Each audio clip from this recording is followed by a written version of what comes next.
অনেক বাচ্চা রাতে বিছানাতে প্রস্রাব করে ফেলে, আর গ্রামের লোক বলে এখানে স্নান করলে নাকি ভালো হয়ে যায়।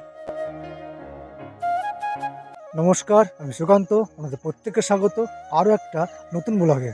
তো ভাই, আজ আমি যাব, আমাদের এখানে একটা জায়গা আছে, যে সমস্ত বাচ্চারা বিছানায় প্রস্রাব করে ফেলে, সেই সমস্ত বাচ্চাদের এখানে স্নান করালে তাদের বিছানায় প্রস্রাব করাটা ভালো হয়ে যাবে। অনেক মা বাবার এটা দুশ্চিন্তার কারণ, বাকি লজ্জার কিছু না, কারণ বাচ্চারাই ছোটোবেলায় বিছানাতে প্রস্রাব করেই থাকে। তাহলে তোমাদের দেখাই কোন জায়গাটায় স্নান করলে বাচ্চারা আর বিছানাতে প্রস্রাব করে না। এটা গ্রামের লোকেদের বিশ্বাস।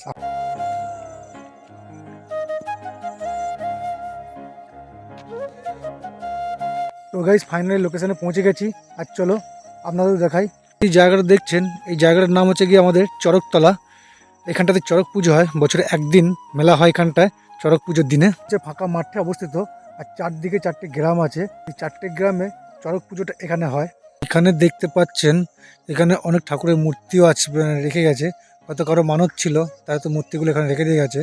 যে বেদিটা দেখতে পাচ্ছেন, এই বেদিটাতে চড়কের পুজোর যে মন্দিরগুলো আছে, সেই মন্দিরগুলো এখানে রেখে দেওয়া হয়। দেখাই সেই পুকুরটা।